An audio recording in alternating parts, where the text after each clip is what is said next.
magia de luz es un voltaje de 110 voltios para tu cotidianidad, con el cual prendes tu televisión, con el cual prendes tu aire acondicionado, haces tu café en la cafetera, tu computadora, cargas tu teléfono.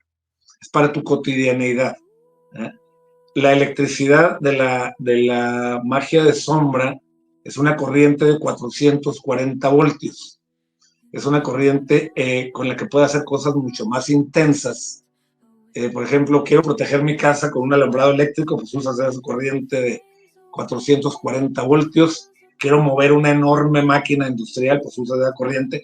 Puedes hacer cosas mucho más potentes, mucho más fuertes, pero si no la sabes manejar, tienes el riesgo de tener un accidente de mayor envergadura. ¿Y qué accidentes vienen cuando manejas el sendero oscuro sin un equilibrio personal primero? Que tu psique se desborda, tu imaginación se desborda y empiezas tú mismo a morderte el cerebro porque activaste partes de tu psique en desorden que no supiste regresar a su lugar. Ojo con esto porque mucha gente dice de la magia ceremonial que reducimos todo lo arcangélico y lo goético a nuestra mente. Sí, es correcto. Los 72 demonios, los 72 arcángeles son partes de nuestro cerebro que activamos a voluntad. Pero recordemos que hay una mente suprema también. Entonces, en el macrocosmos también hay esos arcángeles y esos ángeles. Y tan es cierto como una cosa como la otra. Un demonio, un ángel es una parte de nuestro cerebro y también los hay en el macrocosmos porque hay una mente suprema y como es arriba es abajo, recuerda.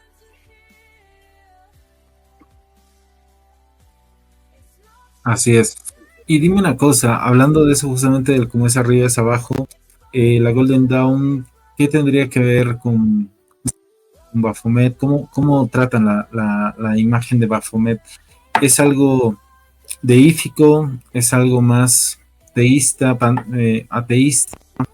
¿Algo para venerar? No sé, a ver, dame tu cosmovisión hacia Baphomet. Correcto. La Golden Dawn no es propiamente una orden o un grupo de estudio actualmente que sea deísta, que sea teísta. Se utilizan las herramientas teístas y goéticas para los trabajos, pero no es que se enfoque en una deidad tal cual. El hermetismo tenemos, yo creo que el concepto hermético de Dios es el que más me llena porque es el todo. No hay nada fuera de Dios. Entonces, hay una frase que escuché y me gusta mucho y la repito con frecuencia. Dice, el que tiene una imagen de Dios y el demonio peleando de igual a igual, tiene una imagen muy jodida de Dios. ¿Cómo lo ve el hermetismo? Como un todo, como una cuestión universal, única, increada, siempre existente, que se manifiesta, y su primera manifestación es esa dualidad. Esa dualidad no podríamos saber qué es bueno si no sabemos qué es lo contrario, no podríamos ver lo que es virtuoso si no supiéramos lo que es defectuoso. Entonces, Baphomet, yendo a tu pregunta concreta, Baphomet es algo simbólico creado por Eliphas Levi. Podemos leer el libro de Dogma y Ritual de la Alta Magia. Es una imagen que tiene mucho simbolismo, una imagen andrógina con cuerpo de hombre pero con pechos de mujer, que nos indica cómo es arriba es abajo y con mucha simbología que les dejo ahí para que estudien el que guste en el libro Dogma y Ritual de la Alta Magia de Eliphas Levi. Ahí nace Baphomet. Al igual que Satán es un adjetivo en hebreo, es un adjetivo que quiere decir el adversario. Satán no es precisamente una deidad. Entonces, es válido perfectamente que alguien tome el arquetipo de Baphomet, el arquetipo de Satán, para trabajos oscuros. Yo me decanto personalmente por yo creo que el primer arquetipo fuerte realmente del mal, que fue en el zoroastrismo persa, que es Ahriman. Para mí es el arquetipo más puro de la encarnación del mal. pero cada uno de esos arquetipos, cada uno de esos 72 demonios de la Goetia tiene cualidades particulares, cualidades específicas que es muy válido utilizar para ritualizar, y si tú las quieres deificar, adelante. Recordemos que nuestro subconsciente es símbolos, y si ese símbolo para ti es importante y representa algo y le quieres poner vida, como en la magia ceremonial adoptamos lo que llamamos la God Form, es decir, en ciertos rituales te visualizas vistiéndote o transformándote en Osiris, transformándote en Thoth, dependiendo del ritual que estés haciendo, se llama asumir esa God Form. Entonces yo creo que es perfectamente válido darle a ese Baphomet, darle a ese Satán, o darle a esos 72 de los demonios de la Goetia, o esos 100 jinns del Corán, pues una forma y una utilidad práctica, si es que así lo deseas.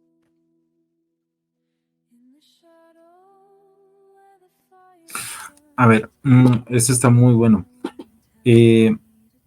Con respecto al tema de la magia en sí, también, y antes de que se me escape, quería hacerte esta pregunta. Me llamó la atención algo mientras estabas hablando con el tema de la God Force. Yo vi que tienes ahí un amuleto de magia egipcia. Un poquito, ¿qué es la magia egipcia? A diferencia del resto de magias, algo así muy rápido de qué es y cómo funciona, o cuál es el beneficio de trabajar este tipo de magia. Bueno, primero que nada, la magia egipcia es la Heka. La Heka, Heka viene a ser un concepto egipcio muy similar al Tao de los chinos, ¿no? Es la energía vital. El dios Heka es un dios primigenio. La mayoría de los dioses egipcios que todos conocemos, ese Tot, ese Osiris, ese Anubis, son de un Egipto más reciente. Pero el panteón egipcio es muy, muy amplio, y precisamente Heka es un dios egipcio que nos representa la energía vital. Entonces, el concepto de Heka es encarnar ese arquetipo que domina la energía vital. Por aquí, si no me equivoco, se alcanza a ver en algo de literatura que tenemos, el libro egipcio de los muertos, que yo le llamaría el libro egipcio de la vida, porque si bien lo hemos encauzado, encasillado en una serie de rituales para facilitar el paso cuando trascendemos a la otra vida, tiene muchas enseñanzas, y es una de las muy buenas bases de la magia Heka, porque en eso consiste la magia Heka, en manejar esa K, el K, la parte de Heka que significa la energía vital es el K. Entonces, el manejo de esa energía vital es en lo que consiste el trabajo de Heka, y es de un Egipto, de un Egipto muy anterior, muy antiguo, que todavía se trabajaba mucho en lenguaje jeroglífico. ¿Y por qué me decanto por la Heka? Porque la simbología que utilizo es quemética para ritualizar, porque es la manera más pura de definir la magia que encuentro, el manejo de la energía vital. Algo que es congruente completamente con lo que es la alta magia, que es el camino por el que nos decantamos, que es manejar tu propia energía, equilibrarla y usarla, canalizarla de acuerdo como sea necesario en cada momento de tu vida. Se dice que Heka es el dios de la magia. ¿Tú estás de acuerdo con esa afirmación o no? ¿Qué opinas de eso? Sí, como te lo acabo de decir, Heka es uno de los dioses más antiguos en Egipto, y es el dios no solo de la magia, sino en general de la energía vital. Hay una frase en el oráculo que se me puede escapar en algún momento decirla tal cual, pero Sería como un dios de palabras la vida, más menos, o menos. palabras menos. ¿Sí me escuchas? Sí, sí, te Sí, hay escucho una bien. Te frase. decía, sería como un dios de la vida, más o menos. ¿Sí? ¿Como un dios de qué? Perdón, no te escuché. ¿O no? ¿O me equivoco? Sí, te escucho. que Heka sería como una especie de dios de la vida, porque estás hablando de magia y de energía en sí. Entonces, podría ser de vida o cuál sería la definición, qué clase de dios sería Heka. Y definir a un dios yo creo que es algo que no nos compete a los humanos, pero vamos a tratar de describirlo. La cosmovisión egipcia lo veía como eso, como una sola cosa, y eso es algo que me cautivó de la Heka. La vida, la energía vital, y cómo trabajar con ella. Te repito, creo que es el concepto más puro de magia que he encontrado. De ahí que me decanto por eso. El símbolo del dios Heka. Próximamente que tengamos otro enlace, te puedo mostrar todo el panteón egipcio con algunas cuestiones interesantes. Y Heka para mí es uno de los dioses primordiales para la magia, no solo porque le da el nombre a la magia egipcia, no solo por el concepto de dios de la magia, sino por el cómo lo encarna, por el concepto tan, tan cósmico, vaya, tan global que le da a la magia. No se trata de cumplir voluntades y de torcer realidades, sino va más allá, va más hacia manejar la energía vital, tal cual. Uh-huh. No. Ahora, dime una cosa. ¿Cuál sería, digamos, si yo estoy entrando en la magia? Mucha gente entra en la magia y no sabe por dónde comenzar. Con toda la experiencia que tienes, a todas las personas que son nuevas y dicen, bueno, esto me gusta, este tipo de magia me gusta, me atrae el tema de la magia egipcia, me atrae el tema de las órdenes, pero ¿por dónde yo puedo comenzar si yo soy una persona que no sé absolutamente nada de magia? ¿Cuál sería tu consejo? Correcto. Siempre, siempre es importante acercarte a alguien cuando empieces. Acercarte a alguien que sea consciente, que esté un poco más avanzado que tú en el camino, que te pregunte qué te vibra, qué te inquieta, cuáles son tus curiosidades, cuáles son tus inquietudes, cuál es tu fe incluso. Hay un tema muy interesante que poca gente trata, pero el tema de los linajes es muy interesante. No se trata de que vengas de un linaje de brujos, sino de tu raza tal cual. ¿A qué voy con esto? La gente que viene de África, Eso está muy bueno. sí, la gente que viene de África, la gente que viene de religiones yoruba, el palo, el vudú, el quindombo, todo lo relativo a las religiones afro, ¿verdad? Si tú eres una persona de origen afro, en tu ADN hay tremendas memorias al respecto. Entonces hay fe, hay memorias, hay cuestiones que para ti en lo particular van a ser muy útiles. Y en nuestra memoria recordemos que cada una de nuestras células antes fue parte de otra cosa, que en nuestro ADN tú no conociste a tu abuelo, o a tu bisabuelo, a tu tatarabuelo, pero su nariz está en tu cara, correcto. Entonces toda esa información previa de gente que anteriormente tuvo contacto con un cierto tipo de magia, a ti en el momento que actúes sobre ella, pues va a ser una cuestión que vas a manejar con mayor facilidad. Hay cuestiones aquí, por ejemplo, en América, que tienen que ver con el chamanismo y tienes que verte tú en el espejo.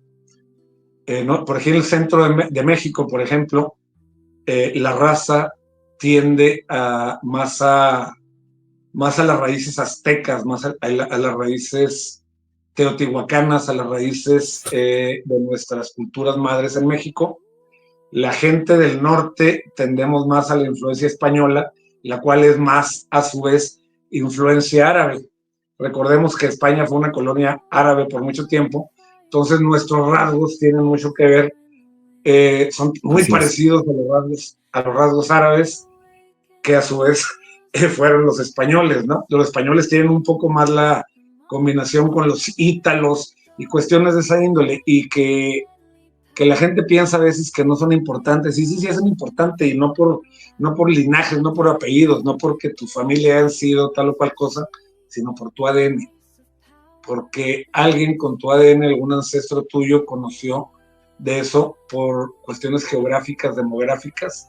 Entonces, eso te va a dar una cierta facilidad a ti para hacer las cosas. La Wicca y esas cuestiones, pues a los anglos les es muy relativa. ¿Por qué? Porque son sus orígenes. Entonces, lo que te guste, lo que te vibre, esa sería la primera cuestión que habría que checar para que te sea más fácil. ¿Qué hay en tu ADN? Y la segunda, la cultura occidental y oriental. Son muy distintas, hermano, y a veces la gente de aquí voltea mucho Sí, a ver completamente. la cultura del oriente, cuando muchos de nuestros fundamentos no son compatibles con ella. Yo recuerdo uno de mis autores favoritos, que es Arnold Krumheller, el maestro Huiracocha, decía, no sé qué andan haciendo los americanos volteando a Oriente, si aquí tuvieron los incas, a los mayas, si aquí tienen esto que es occidental y que va de acuerdo a tus costumbres. Oriente está muy despersonalizado. Oriente es mucho del nosotros y menos del yo, a diferencia de Mm. Occidente, que es mucho del yo y de la competitividad de esas cuestiones, ¿no? Entonces, si bien Oriente se ha occidentalizado un poco y viceversa, hay cuestiones todavía que no van a permitir que el budismo evolucione con facilidad por aquí en América, como ir a venderle a China o a la India cábala. Son cuestiones que no son tan compatibles por cuestiones culturales además. Entonces, le recomiendo a la persona que inicie en el camino, que se acerque a alguien que conozca el tema y que se empiece a cultivar, se empiece a leer. En algún momento deberás dejar de hacerlo porque un cúmulo de información sin operatividad no sirve de nada, pero la recomendación es eso: lee, opera lo leído, eso es importante. Estamos llenos de brujos de biblioteca en todos lados que saben cómo se llama todo, saben el nombre de cada ritual, pero jamás han hecho nada, ¿verdad? Entonces, acumular conocimiento no es sabiduría. La sabiduría viene de la experimentación, y es bueno empezar a leer y a ir operando lo que vas leyendo. Y si lo haces de manera correcta, cualquier camino puede ser bueno para ti.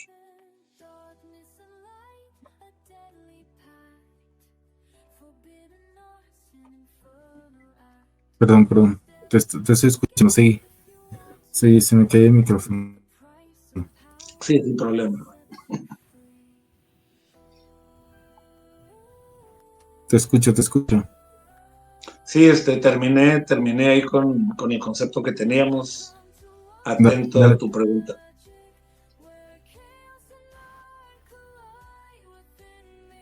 Ya, perdón. Lo que pasa es que se me cayó aquí. Estaba buscando la cosita. Este, hay una pregunta que aquí me hace una persona muy interesada en esta entrevista. No te estoy escuchando, hermano. Arregla primero, por favor. Ahí no te estoy escuchando, te dejé de escuchar. Se congeló tu imagen, puede ser el internet, hermano. Preguntas que quería hacerte él. Por ejemplo, él me dice izquierdo, si trabaja el sendero izquierdo. Hermano, te escuché exclusivamente Sendero Izquierdo, no escuché nada más. Se fue el internet contigo un poquito. No creo que sea el micrófono, se congeló la imagen, creo que fue el internet. ¿Ahora me escuchas? Sí, en ¿Ahora sí este me momento escuchas? sí. Hola. Sí, sí, Creo está bien, te escucho. que el internet. Te, dec- Te decía que hay un hermano que tenía unas preguntas para ti. Una, una de esas me dice si la Golden Dawn trabaja el sendero izquierdo. Y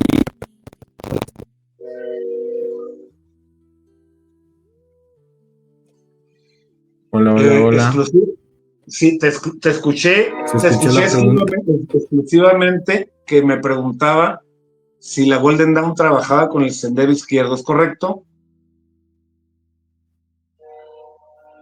Mm. Se congeló tu imagen, hermano, te Se digo. escucha. Escuché que preguntabas si Golden Dawn trabajaba con el sendero izquierdo. ¿Esa fue la pregunta?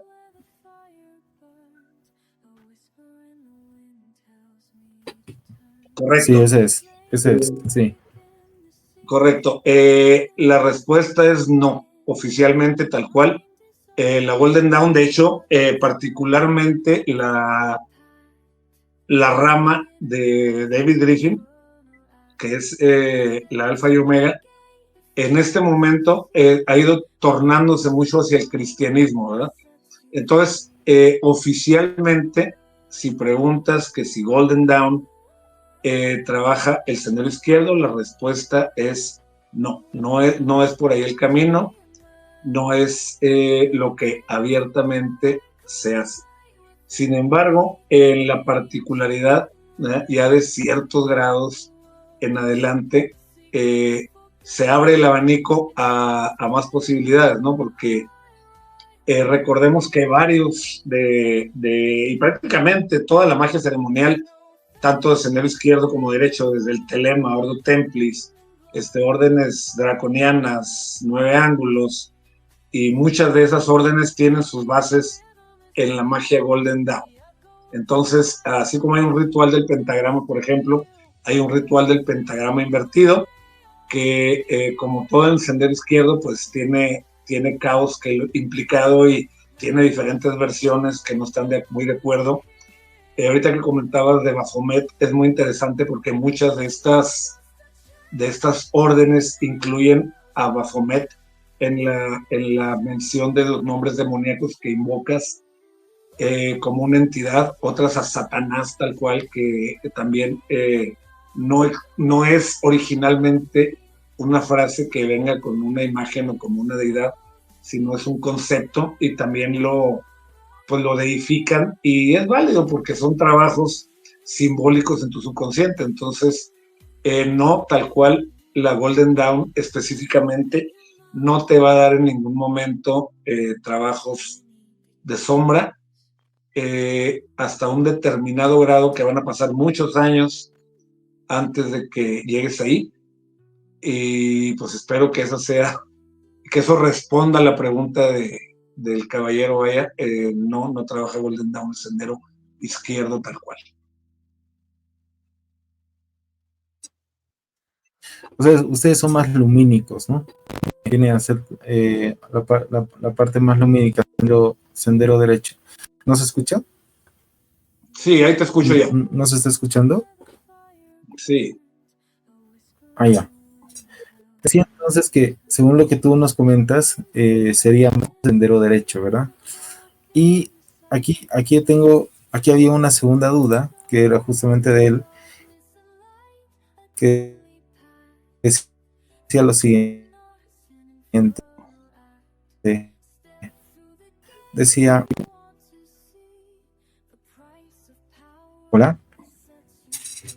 Sí, se corta, pero te estoy Aló. escuchando, sí. Se escucha, se corta. Se está cortando intermitentemente, pero creo que Te te decía puedo si trabaja escuchar. la cábala. Sí, es que a Eso veces no aquí ya se escucho. pone muy mal el internet a cierta hora. Correcto. Dime. Hola. Sí. Te decía si es que trabaja la cábala esotérica. La cábala esotérica, ¿la trabaja la Golden Dawn? Ok, es una pregunta interesante porque es un concepto ambiguo, la cábala esotérica. Obviamente, en la mayoría de los rituales se trabajan los nombres divinos y muy particularmente dentro de los tipos de magia ritual de Golden Dawn hay una rama ya avanzada que es la magia sefirótica.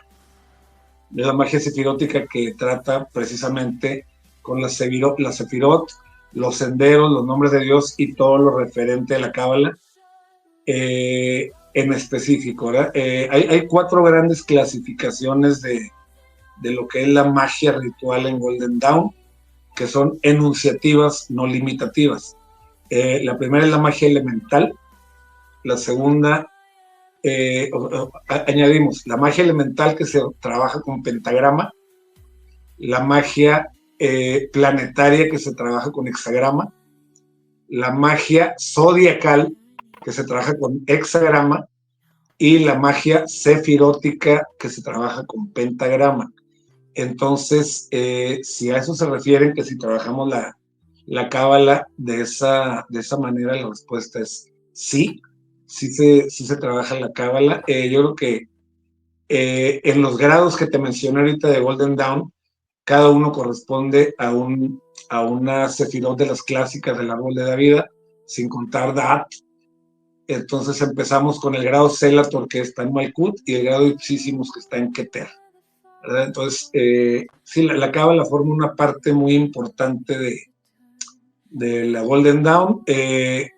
Particularmente se dice que Westcott era un cabalista que es quien contribuyó a que la cábala fuera una piedra fundamental de la Golden Dawn, como lo es la Jeca, como lo es el cristianismo de alguna manera en algunos conceptos, como lo es el hermetismo sobre todo, que para mí la piedra angular de la Golden Dawn es el hermetismo por encima incluso de la cábala.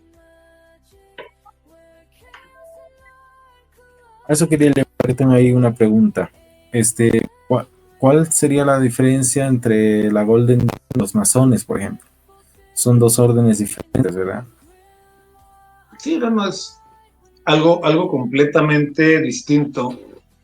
La masonería es algo más social y desafortunadamente, te lo digo, una de las razones por las que tomé mi distancia, por las cuales nos fuimos a sueños muy rápido en la masonería, como se dice en el argot, es esa, que la masonería dejó de ser operativa y es particularmente filosófica especulativa, es decir, va la gente a leer a los grandes filósofos, a discutir sobre ellos, como un pretexto para reunirse, para relacionarse con gente, para obtener favores de otras personas, para tener objetivos políticos. Desafortunadamente en este momento ya se llegó a ese lugar. Entonces la masonería en este momento es filosofía especulativa, desafortunadamente, en la mayoría de las logias. No quiero decir que todas, seguramente hay gente por ahí que trabaja, que sigue puliendo la piedra, pero desafortunadamente la masonería se ha desvirtuado mucho, se ha convertido en muchos lugares en un club de Toby que genera más conflictos, porque entre quién es reconocido y quién no es reconocido. Entonces, sí es algo muy distinto que ojalá en algún momento se retome, porque es el principio de todas las cuestiones iniciáticas, pero desafortunadamente se ha desvirtuado mucho.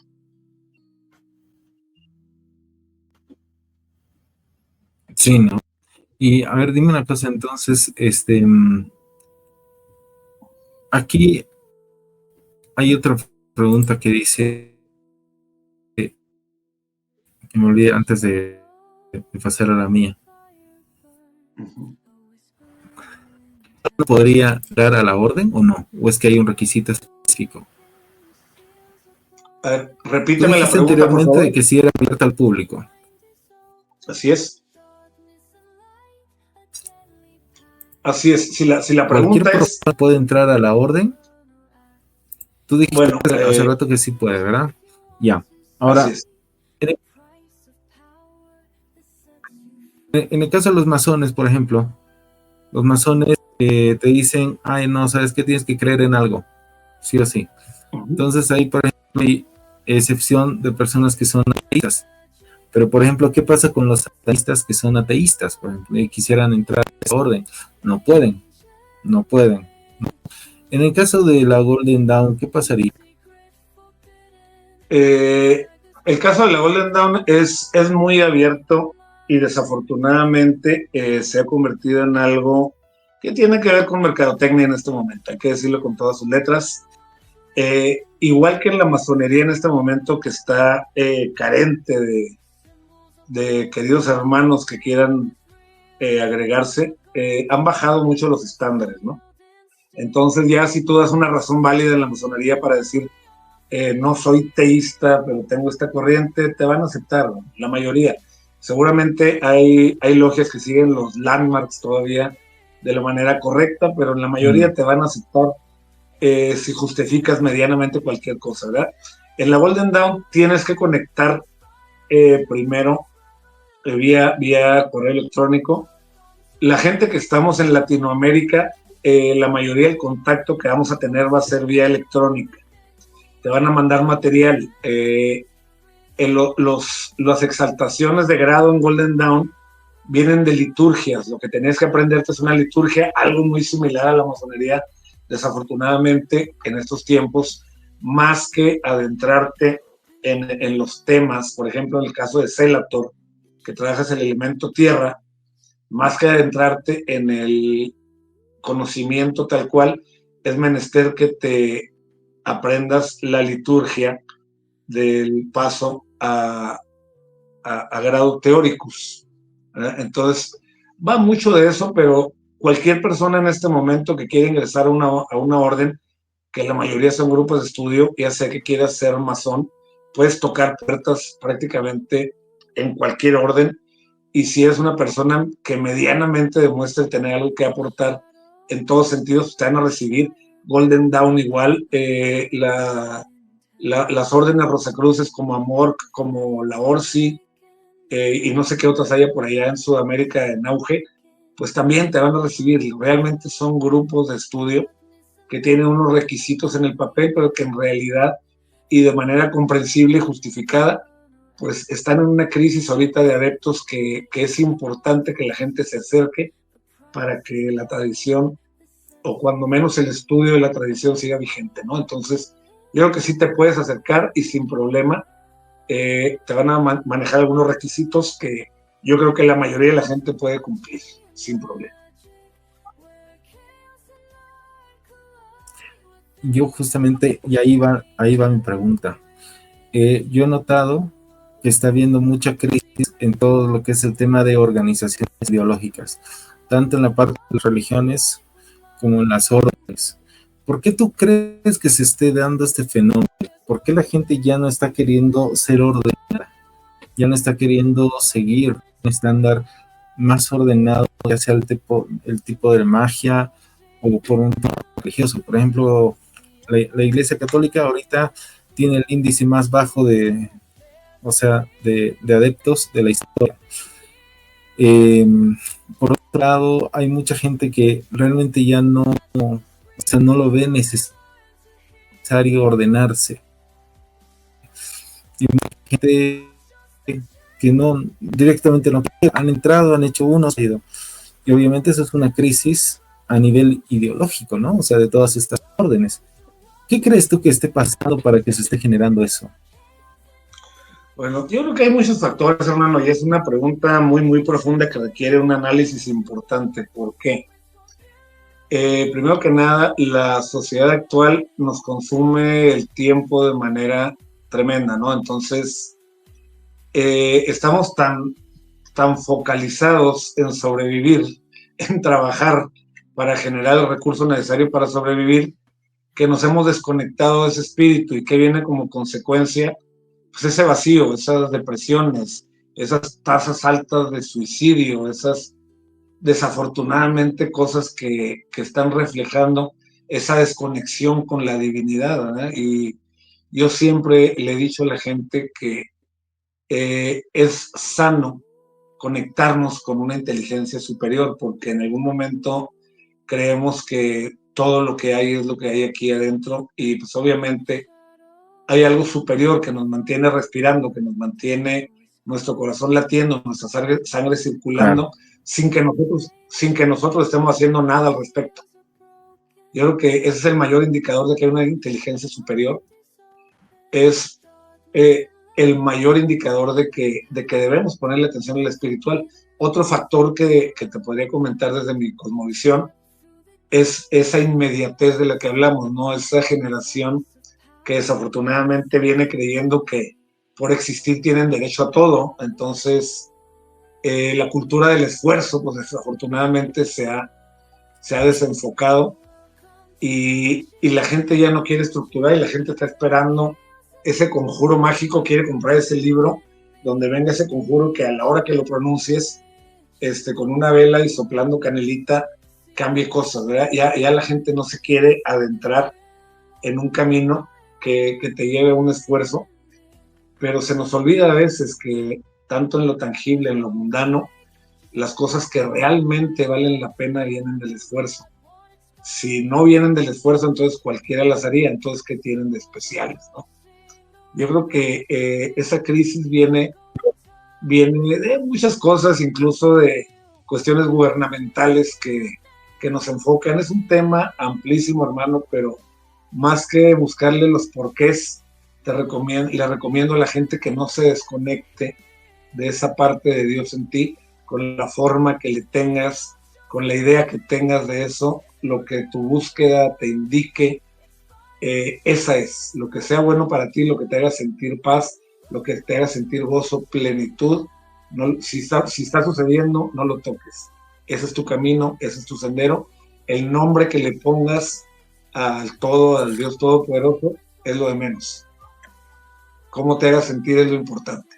Esa frase también la dicen los ingenieros. Si el código funciona, no lo toques, dice los ingenieros del sistema igual. Me hizo recordar esa frase, está buenísimo.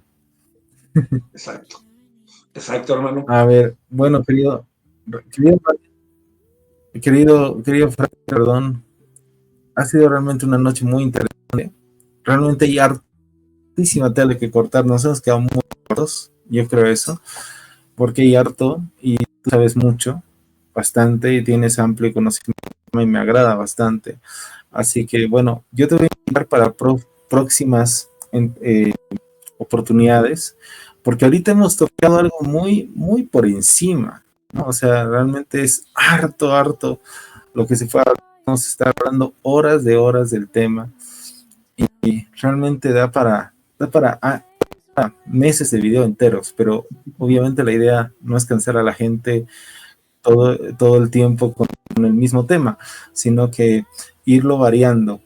Entonces lo que vamos a hacer es, ya en otra oportunidad, yo te voy a invitar ya para hablar de un tema más específico, porque hoy día hemos hablado más que todo sobre todo de la orden, de qué es la Golden Dawn, qué es la magia ceremonial, que eso me quedo tranquilo porque realmente ya se han despejado la duda y ha sido bastante extenso con el tema de las respuestas y eso me agrada, porque así se va a quedar bien tranquila y sobre todo aclarando las dudas de cómo es y por qué funciona, ¿ya? Antes de irnos, yo tengo una última pregunta que hacerte, personal, y quiero que seas súper claro y directo y me digas estas son. ¿Cuántos tipos de magia tú haces y dominas? Es una pregunta interesante. La magia es una, hermano. La magia es una.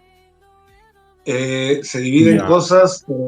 Para mí la magia ceremonial es la base de todo, pero la jeca es algo que utilizo ya para cuestiones más específicas, con objetivos un poquito más orientados hacia la baja magia, hacia la sanación.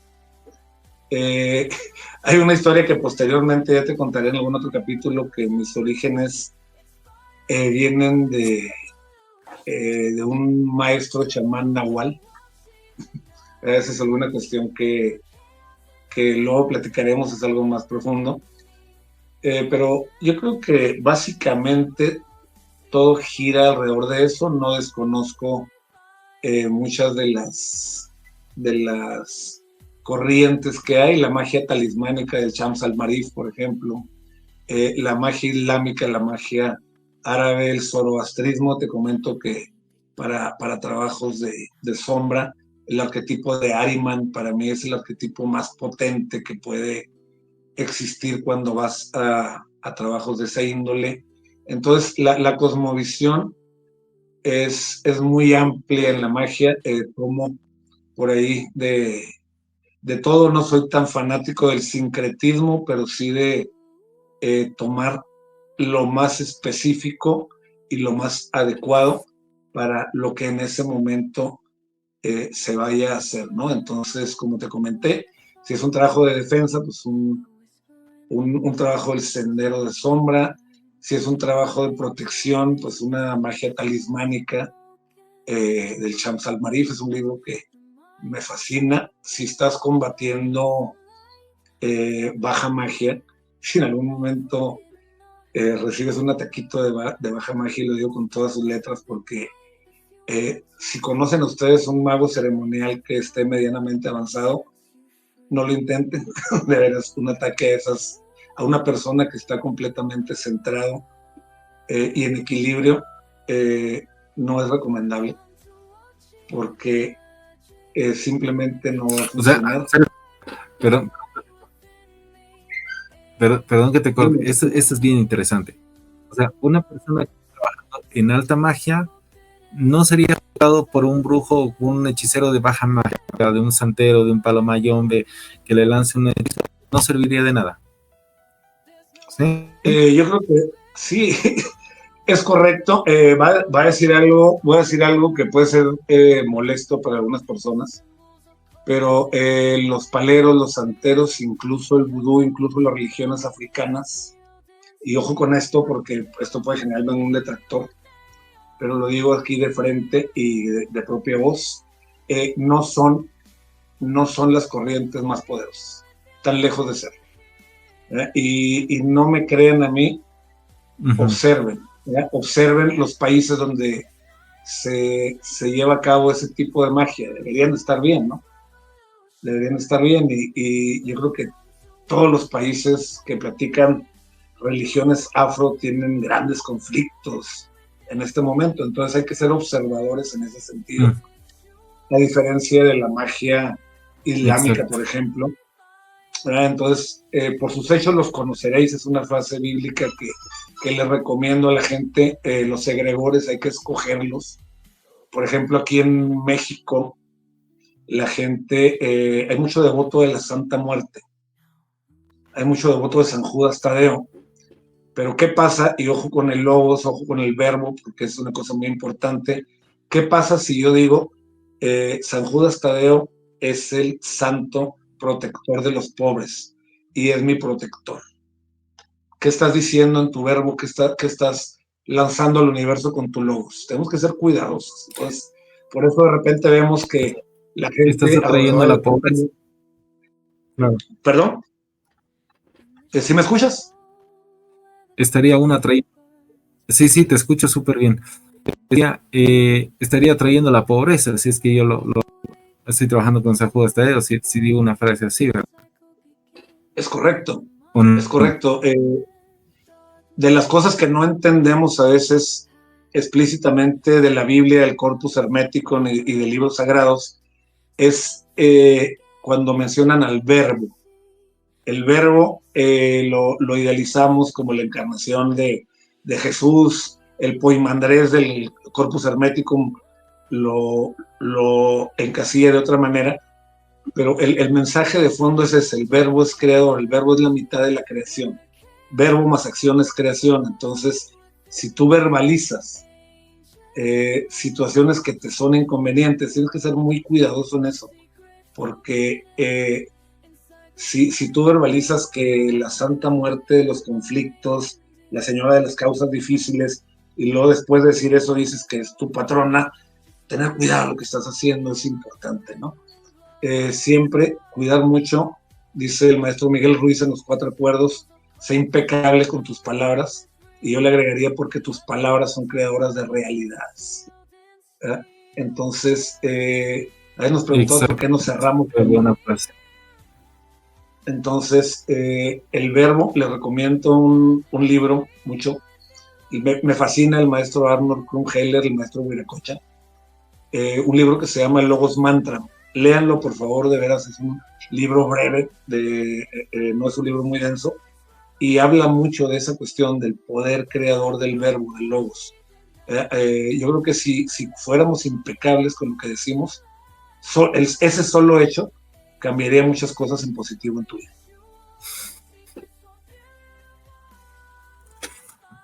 Realmente, pucha, eres oro puro, hermano. Qué gusto entrevistarte, porque tienes un conocimiento muy amplio y realmente la verdad que qué rico escuchar a una persona así, ¿no? O sea, que sabe tanto del tema. Así que, bueno, obviamente, como te dije, si tú estás de acuerdo, pues quiero después hacer más entrevistas contigo porque hay harta tela que cortar. Y de hecho el tema de la magia jeca, yo te voy a dar un comentario y me vas a decir por favor si es o no correcto con todo, con todas las de la ley, ¿ya? Porque puedo estar equivocado. Me llama mucho la atención porque yo estuve en un video que dice que Jesús en realidad fue uno de los primeros alquimistas prodigios o un mago prodigio. No era considerado el hijo de Dios como lo hacen ver los religiosos, sino que era un ser iluminado, que era un ser que tenía mucho conocimiento, pero era excepcional en el tema de magia. ¿Y por qué razón? Porque él después de los 5 años, según los supuestamente estas escrituras antiguas, él se va a Egipto a practicar la magia jeca. Se va a Egipto durante casi 30 años a practicar y de ahí regresa, ¿no? Pero trabaja con los esenios. Ahora, ahí yo tengo una duda. ¿Qué tendría que ver la magia esenia con la magia jeca? Porque obviamente estamos hablando de Oriente, de Medio Oriente, ¿no? Y como te digo, o sea, hay esa parte que dice que Jesús va a Egipto, unos muy buenos años a Egipto, y practica la magia jeca o la magia esenia. A ver si me puedes contar algo sobre eso. ¿Qué opinas? Bueno, gracias, hermano, por una pregunta tan profunda. Sería muy extenso platicar por aquí. Volvemos al asunto de los libros. Hay un libro de Manly Palmer Hall que se llama Las enseñanzas secretas de todos los tiempos. Que ese es un libro bastante amplio, bastante denso, de algunas 800 páginas, que nos muestra una cadena de doctrinas o de cosmovisiones desde los sumerios, babilonios, pasando por egipcios, por esenios, hasta cosmovisiones mesoamericanas, ¿no? Te voy a hacer algo muy, muy personal, muy de tu servidor. Jesús, tengo el mismo concepto que tú manejas, no que descendió alguien de manera sobrenatural, sino que es un ser humano que logró un cierto estado del ser muy, muy avanzado. ¿Verdad? Pero tenemos que estar conscientes que posiblemente Jesús sea más un arquetipo que un personaje histórico, porque cuando alguien te hace la pregunta, a ver, fuera del Nuevo Testamento, fuera de la Biblia y de un par de comentarios en el Corán, ¿dónde hay registros de Jesús? Tenemos registros de personajes muy anteriores, comprobables y confrontables con otros registros de un Platón, de un Aristóteles, de gente que existió históricamente con mucha antelación a Jesús. Y no tenemos fuera de la Biblia, salvo que alguien tenga una mejor opinión y nos dé esa información, no tenemos fuera de la Biblia y de esos famosos manuscritos del Nag Hammadi que dicen que son evangelios también, fuera de eso no tenemos nada fuera de los evangelios de la vida de Jesús. No sabemos realmente si es un personaje histórico o es un personaje arquetípico. Entonces, los esenios pues fueron correcto. Pero cualquiera de las dos opciones, sí, cualquiera de las dos opciones que tomemos, si es un personaje histórico o un personaje arquetípico, pues yo creo que es un excelente personaje para tomar, no como ejemplo, siempre se los digo, no como ejemplo, porque yo personalmente no quiero ser como Jesús, porque no quiero acabar clavado en la cruz, ni soy una persona que vaya a poner la otra mejilla si vienes y me golpeas. ¿Eh? Pero el hecho de vivir en amor, de, de generar sanación, de ser desapegado de lo material, de darle abundancia, de ser una persona compasiva, eso es lo que debemos de aprender de Jesús. Y como arquetipo yo creo que es un excelente ejemplo, eh, una excelente figura a seguir, independientemente de que sea un personaje histórico o un arquetipo. La respuesta de si fue un mago Jeca o un mago esenio no es algo que te pueda dar con suficientes fundamentos, porque para empezar no hay una historia fidedigna de buena fuente al respecto, ¿no? Entonces, muchas cosas como la imposición de manos y concretamente la resurrección de Lázaro, que viene en los evangelios, es algo que tiene muchas similitudes con ciertos trabajos de magia jeca, ¿verdad? Entonces, yo creo de ahí viene la cuestión de los esenios, que son la base de los gnósticos posteriormente, que se fusionan con la cultura griega y viene esa interesante simbiosis que genera el origen del gnosticismo original. Pues es una cultura que viene más, yo creo que tiene más relación con los sumerios, con las culturas del Tigris y el Éufrates que con las culturas del Nilo, pero hay una infinidad de temas que es más histórico. Yo creo que si quieres información así profunda, les recomiendo ese libro, Las enseñanzas secretas de todos los tiempos, de Manly Palmer Hall. Es un libro muy, muy interesante que toca muy a fondo ahí la cosmovisión y similitudes entre todas las culturas, cosa muy interesante, que no tenían contacto entre ellas, culturas mesoamericanas con culturas orientales, con culturas nórdicas, con culturas afro, y que todas tienen unas ciertas similitudes, que todas tienen unas ciertas cosas en común, que es lo que hace que las teorías teosóficas tengan algo de fundamento ahí, de que hay un Atlántida, una Lemuria, hubo una Hiperbórea, es lo que le da fundamento a esas teorías. Entonces, no, hay muchísimo tema, hermano, como bien dices, no acabaríamos en un año. Para terminar, mi querido Radiante, tengo una última pregunta y quisiera que seas así, igual, súper, súper breve como ha sido, para darles a las personas interesadas, porque hay gente que nos va a escribir y va a decir, bueno, ¿y qué es la magia jeca? ¿Y qué es lo que es el mago jeca? Por ejemplo, a ver, voy a hacer un ejemplo para que más o menos sobre eso vayamos dando la respuesta. Una persona que vudú, por ejemplo, todos tenemos la idea de que va a practicar con muñecas y con cosas ahí, con los hilos, o sea, tenemos esa cosmovisión, ¿no? Es muy Sí. cultural. Si hablamos de la magia vampírica, que se transforman en vampiros astrales, drenan energía y demás. ¿Qué es lo que haría un mago jeca? ¿Cuál es la ventaja de ser un mago jeca? ¿Cuáles son los, digamos, entre comillas, poderes que podríamos tener con la magia jeca o conociendo, aprendiendo o dominando ese tipo de magia? Una pregunta también de respuesta muy amplia. Vamos a tratar de concentrarnos en algo que responda de manera la más genérica y precisa posible. La magia jeca solo es eso, magia. ¿Para qué la uses? Eso es el mago.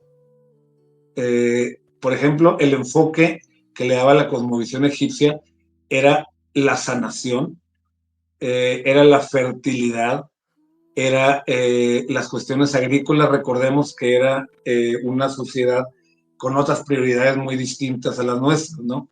Que vivían a las orillas de un río, que eso traía inundaciones, las cuales traían inconvenientes, pero luego traían fertilidad.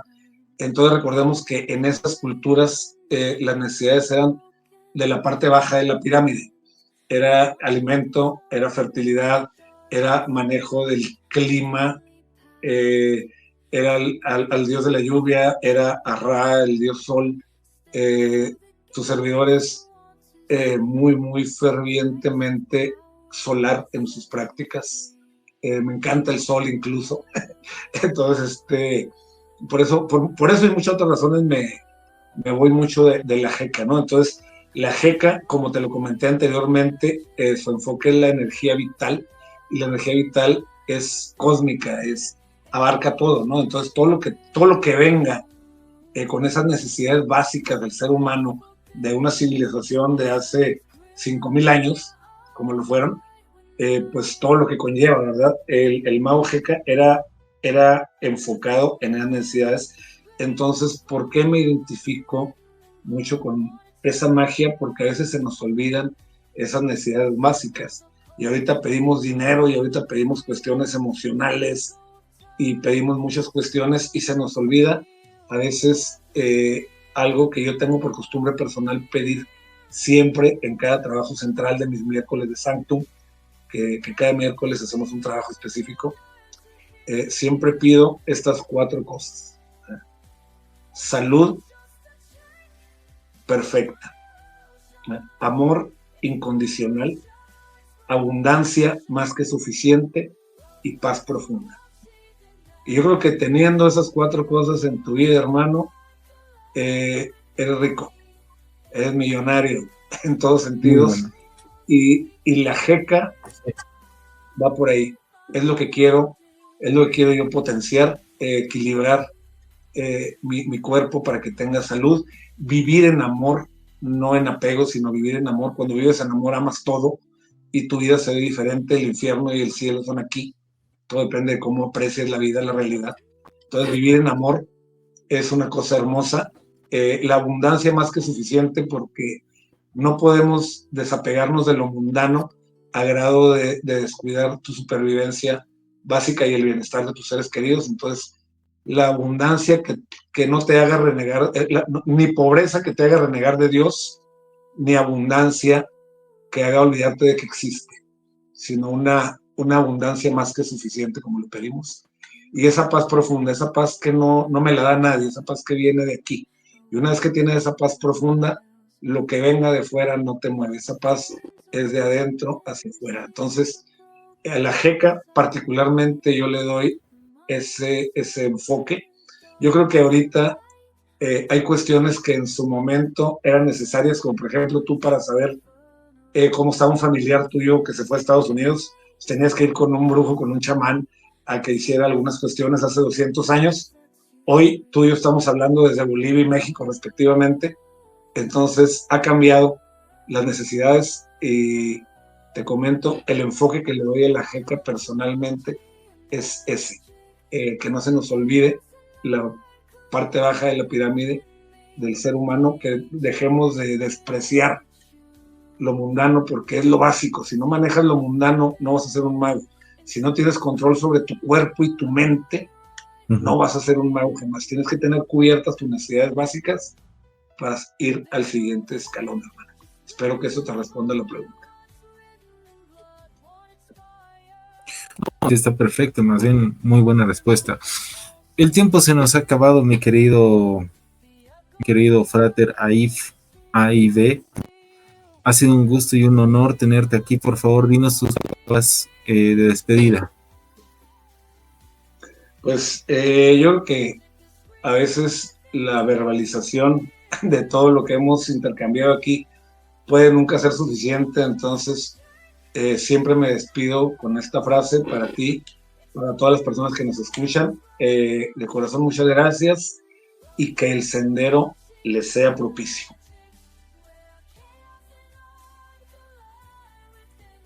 Que el sendero sea propicio. Qué buena frase, muy buena. Muchísimas gracias, mi querido frater. Como te digo, las puertas de Wuxian para ti siempre van a estar abiertas. Realmente una delicia de entrevista, hermano. Me ha encantado. Hay harto que podamos hablar. Después vamos a hacer unos conversatorios de temas más específicos. Te voy a ir comentando. Pero ya con esto hemos inaugurado nuevamente, tenemos que era el sector de entrevistas en Wuxian, que hace unos meses no teníamos. Así que yo te agradezco, la verdad, por la participación. Y bueno, como te digo, será en otra oportunidad que vamos a el tema. Hay mucha tela por cortar y como te digo, vamos a tenerte nuevamente en este espacio. Muy agradecido contigo, mi querido Frater. Muchas gracias, hermano, y por supuesto, nos vemos pronto. Claro que sí. Perfecto. Entonces, no se diga más. A todo el público que está viendo esta entrevista, muy agradecido con ustedes. Y ya saben, mi nombre es y nos vemos. Que la magia sea con cada uno de ustedes. Nos